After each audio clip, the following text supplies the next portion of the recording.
Welcome, everybody, to our deep dive. And today we're going to be looking into detachment and inner peace. Sounds fascinating. Yeah, we're going to be looking at this through the lens of the Bhagavad Gita and some excerpts that you sent me, focusing on Vairagya. That's right, yeah. You know, I think some people might be thinking, like, how can a philosophical text from thousands of years ago, be relevant to my life today? Yeah. But I think that's a great question, and I think we're going to uncover some things that will surprise people. I think so too, yeah.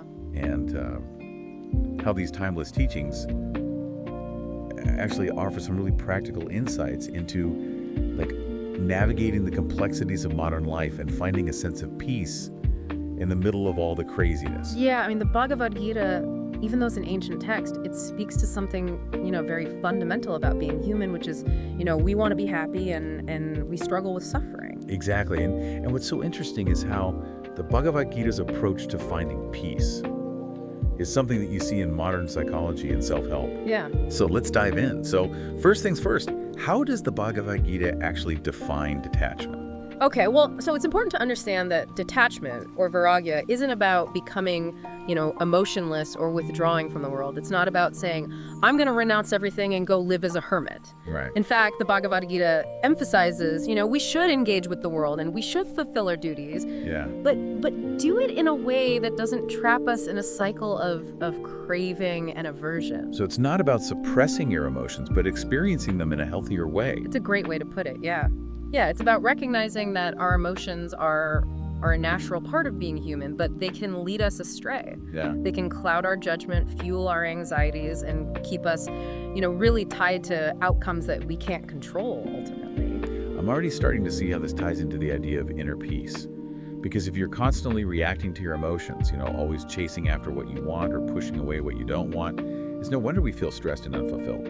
Yeah, exactly. And that's where the Bhagavad Gita is really wise. It offers a different way to look at it, a way of interacting with the world and your own emotions that can lead to a deeper sense of peace and freedom. So how does the Bhagavad Gita actually say we can cultivate this detachment? Yeah. Because I imagine it's not as simple as just saying don't be attached. Right. Like how do you actually do that? Yeah, it's a practice. Yeah. It's a way of life that you kind of unfold through understanding and applying these principles. One of the central figures in the Bhagavad Gita is Krishna, who serves as a guide and teacher to the warrior Arjuna. Right, and he's facing this huge dilemma, right? Like this battle he has to fight, and he has to confront his own attachments and fears. Yeah, exactly. And so Krishna's teachings to Arjuna give us a roadmap for how we can navigate our own inner battles, for how we can loosen the grip of attachment and find that sense of peace that we're all looking for. So what are some of the key teachings that Krishna offers Arjuna on this path towards detachment?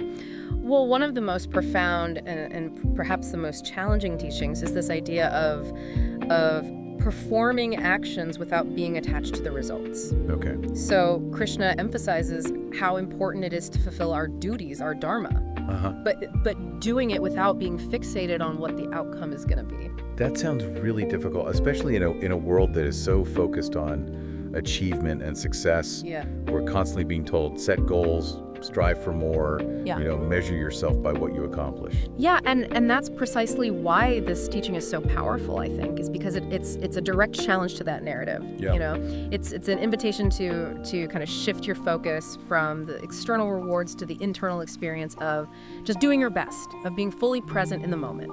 And I can see how that would be really liberating, because if you're not constantly obsessing over the outcome, you can actually enjoy the process. Yeah. You can enjoy the journey and maybe even perform better because you're not burdened by all that pressure. You got it. It's about finding this delicate balance between effort and surrender. So you're putting in the work, you're striving for excellence, but you're letting go of the need to control the outcome. And this reminds me of something I read about the difference between being attached to goals versus being committed to goals. Yeah. Like when you're attached to a goal, your happiness hinges on whether you achieve it. Right.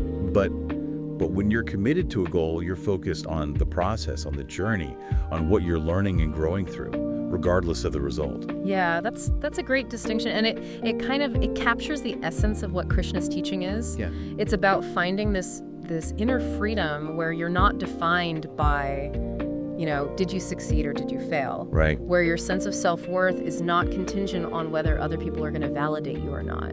So it's about detaching from that ego's need for constant recognition and finding satisfaction in just doing what you think is right. Exactly. It's about aligning your actions with your values, with your purpose, and letting go of that need to prove yourself to the world.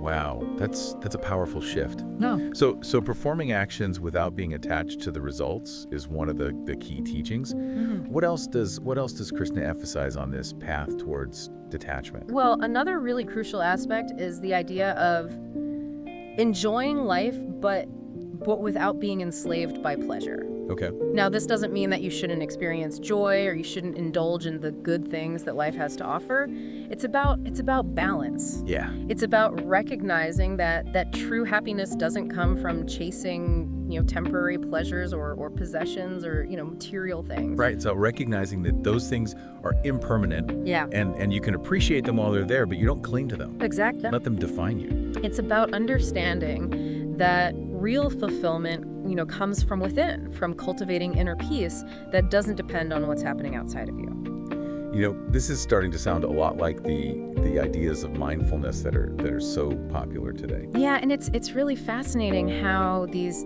ancient teachings line up with what modern psychology is finding out about the human mind. Mindfulness, at its core, it's about being aware in the present moment and observing our thoughts and emotions without judging them. Yeah. It's about recognizing that our thoughts and emotions, they're not permanent. They come and go, Right. like clouds passing in the sky. Yeah, and we don't have to get swept away by them. Exactly. That's such a great analogy. It's like you're creating that space between something happening and your reaction. Yeah. So you can pause Yes. and choose how you want to respond instead of just automatically going into fight or flight. Exactly. And the more you practice mindfulness, the more you develop that ability to detach from your thoughts and emotions. Yep. You start to see them just as mental events rather than identifying with them as who you are. So it's almost like you're becoming the observer of your mind rather than getting caught up in the drama of all these thoughts and emotions. Exactly. And this practice of detachment, this mindful awareness, is something that the Bhagavad Gita emphasizes as well. Yeah. Krishna encourages us to develop this ability to kind of witness our own minds. Right. To see our attachments without judging ourselves, and to choose how we want to respond instead of letting those attachments control us. I feel like this is where that inner peace we were talking about really starts to come out. Yeah, I mean, when we're not at the mercy of our thoughts and emotions, when we can just kind of observe them with a sense of detachment and choose how we want to respond, that's when we really start to experience a deeper sense of freedom and peace. Okay, so we talked about performing actions without being attached to the results. Right. We talked about enjoying life without being enslaved by pleasure. Are there any other key teachings for the Bhagavad Gita that can help us cultivate detachment? Yeah, there's another really, really powerful teaching, and that is that we should accept change without fear or sorrow. Okay. Krishna reminds Arjuna, and he's reminding us that change is just a part of life. Yeah.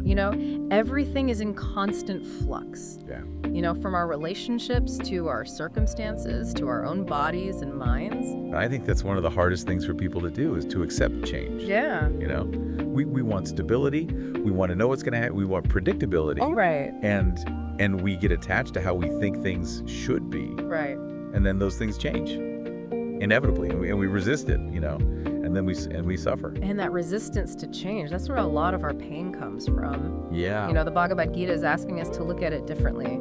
Yeah. To see change not as something to be afraid of, but as something natural, as a part of the flow of life. Right. As an opportunity for growth and transformation. Yeah, it's like trying to hold on to sand. Right. It just slips through your fingers no matter how tight you grip it. Exactly. The more we try to control life, the more we suffer. Yeah. But when we just kind of surrender to the flow, when we embrace change as something positive, that's when we start to experience, ease and freedom. So instead of resisting the change, Yeah. We can try to see it as an opportunity to learn, as a chance to evolve, to let go of things that are not serving us. That's it, yeah. It's about recognizing that, impermanence is just built into life. Everything is constantly changing, and that's okay. Yeah. In fact, that's what makes life so vibrant and dynamic. I love that, yeah. It's about finding the beauty in the impermanence. Yeah. The constant, creation and destruction. Exactly. And when we embrace this impermanence, when we let go of that need to cling to things as they are, that's when we start to experience real inner peace. So we've explored these powerful teachings from the Bhagavad Gita, performing actions without attachment to results. Right. Enjoying life without being enslaved by pleasure, and accepting change without fear or sorrow. Mm-hmm. They all seem to point to cultivating this sense of detachment as the path toward inner peace. And what's really remarkable is that, these ancient teachings, they're being validated by modern psychology and neuroscience. Oh, wow. We're finding that the practices that the Bhagavad Gita talks about, things like mindfulness, non-attachment, acceptance, these are they're really good for our mental, emotional, and even physical health. So it's not just ancient wisdom, it's backed up by science too. Exactly. Can you give us any specific examples of how these practices are benefiting people today? Yeah, there have been studies that have shown that practicing mindfulness, cultivating a sense of detachment, it can reduce stress and anxiety. Right. It can improve focus and concentration. Yeah. It can help us regulate our emotions better. Okay. And it can even boost our immune system. Wow. So it's not just about feeling better mentally and emotionally. It's actually having a physical impact as well. That's right, and this is why these teachings from the Bhagavad Gita are so relevant for people today. They offer us a path toward a more balanced, more fulfilling and healthier life, a life that's not just about, reacting to what happens around us, but a life that's grounded in a sense of, peace and well-being. So it's about empowering ourselves to navigate the ups and downs of life with more grace and resilience. Yes. Knowing that our inner peace doesn't have to depend on what's happening outside of us. Exactly, and this is a journey that anyone can go on. It doesn't require, you to leave the world behind or to become a monk or anything like that. Right. It just requires a willingness to explore these ancient teachings and to experiment with them and see how you can incorporate them into your life. So where do we start? If someone is listening to this and they're feeling inspired to cultivate more detachment in their lives, what are some things they could actually do, some practical steps? That's a great question. And the beautiful thing is that, these teachings offer all sorts of practices and perspectives, and you can tailor them to your own needs and circumstances. But one of the most accessible and powerful practices is mindfulness meditation. Right. We talked about that a little earlier. Yeah. Can you explain a little bit more what that actually involves? Sure.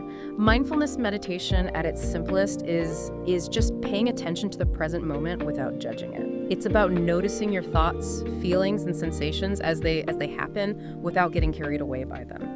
So it's about becoming aware of all those voices in your head. Yeah. And learning to just observe them without getting pulled into their stories. Exactly. And there are a lot of different ways to practice mindfulness meditation. You can sit in a quiet space and focus on your breath.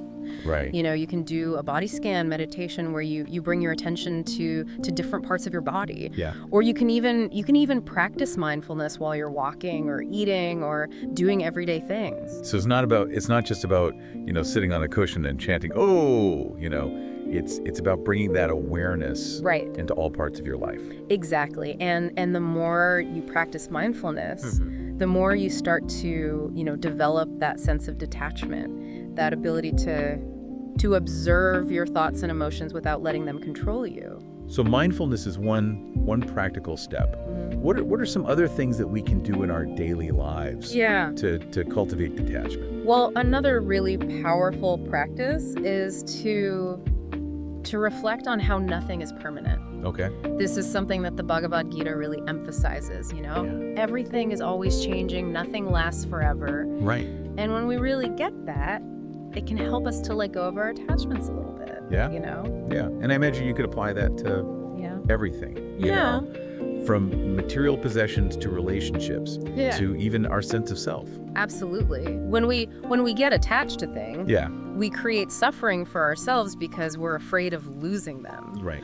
But when we realize that everything is impermanent, that loss is inevitable, it can actually free us to appreciate those things more while we have them. Right. It's like that saying, like, if you love something, set it free. If it comes back, it's yours. If not, it was never meant to be. Yeah, that's a beautiful way to put it. And this practice of reflecting on impermanence doesn't have to be complicated. Yeah. You could take a few moments every day and just think about the changing seasons or the aging process, or even just how your own thoughts and emotions are constantly changing. So just bringing that awareness of impermanence into our everyday life. Yeah. Noticing how things are always changing, even in small ways. Exactly. And this practice over time can help us to develop a more peaceful and accepting relationship with life, just knowing that nothing is permanent, and that's okay. This is all so insightful. I'm starting to see how cultivating detachment isn't about becoming cold or indifferent. Yeah. It's actually about becoming more present, more appreciative, and more resilient in the face of all the challenges that life throws at us. That's a beautiful way to summarize it. Yeah. And the more we practice these principles, the more we'll discover that detachment, it's not about being isolated. Right. It's actually a path towards connection, a connection to ourselves, to other people, and to the changing flow of life itself. I love that. Yeah. I love how you frame that detachment as a path towards greater connection. Yeah. It's so counterintuitive. It is. But it really makes sense when you think about it. Yeah. If we're not so caught up in our own needs and desires, we're actually more present to connect with other people in a more meaningful way. Yeah, and that connection goes, beyond just our relationships with people. Right. It's about feeling more connected to the world around us, to nature, to art, to the simple things in life. Yeah. Yeah. It's almost like waking up to the beauty that's already all around us, but we miss it because we're so caught up in our own thoughts and worries. Yeah, exactly. And that actually brings me to a final thought I want to share with our listeners today. And it's from a quote by a philosopher named Jiddu Krishnamurti. And he said, "The highest form of intelligence is the ability to observe without evaluating." That's so powerful. Yeah. It speaks to what we've been talking about today, about cultivating that mindful awareness, about detaching from our normal way of judging things and just observing the world as it is. Exactly. And this practice of observing without evaluating, that's a lifelong journey. It's not about reaching some, perfect state of detachment. It's about constantly noticing where you're getting hooked, where your attachments are causing you suffering, and gently guiding yourself back to that place of spacious awareness. So it's about being curious and compassionate with ourselves. Yeah. Recognizing that we're all a work in progress. Yeah. And that it's okay to make mistakes along the way. Exactly. And the more we do this, the more we'll realize that detachment, it's not a rigid or austere thing. Yeah. It's actually a path toward more freedom and joy and connection. This has been such an enlightening conversation. Yeah. We explored the wisdom of the Bhagavad Gita. We talked about the science behind detachment. We even learned some practical ways to bring these ideas into our everyday lives. What a journey. It's been really wonderful talking with you and with our listeners today. And to our listeners, thank you so much for joining us on this deep dive into detachment and inner peace. Yeah. We hope you've gained some insights that you can take with you on your own journey. Yeah. Until next time, keep exploring, keep questioning, and keep diving deep. I love how you frame that, detachment as a path towards greater connection. It's so counterintuitive, but it makes so much sense when you think about it. If we're not so caught up in our own needs and desires, we're actually more available to connect with others in a deeper and more authentic way. Exactly. And that connection goes beyond just our relationships with people. It's about feeling more connected to the world around us, to nature, to art, to the simple things in life. Yeah, it's almost like waking up to the beauty that's already all around us, but we miss it because we're so caught up in our own thoughts and worries. Exactly. And that actually brings me to a final thought I want to share with our listeners today. And it's from a quote by the philosopher Jiddu Krishnamurti. Okay. And he said, "The highest form of intelligence is the ability to observe without evaluating." That's so powerful. It speaks to what we've been talking about today, about cultivating that mindful awareness, about detaching from our normal way of judging things and just observing the world as it is. Exactly. And this practice of observing without evaluating, that's a lifelong journey. It's not about reaching some, perfect state of detachment. It's about constantly noticing where you're getting hooked, where your attachments are causing you suffering, and gently guiding yourself back to that place of, spacious awareness. So it's about being curious and compassionate with ourselves, recognizing that we're all a work in progress, and that it's okay to make mistakes along the way. Exactly. And the more we do this, the more we'll realize that detachment, it's not a rigid or austere thing. It's actually a path toward more freedom and joy and connection. This has been such an enlightening conversation. We explored the wisdom of the Bhagavad Gita. We talked about the science behind detachment. We even learned some practical ways to bring these ideas into our everyday lives. What a journey. It's been really wonderful talking with you and with our listeners today. And to our listeners, thank you so much for joining us on this deep dive into detachment and inner peace. We hope you've gained some insights that you can take with you on your own journey. Until next time, keep exploring, keep questioning, and keep diving deep.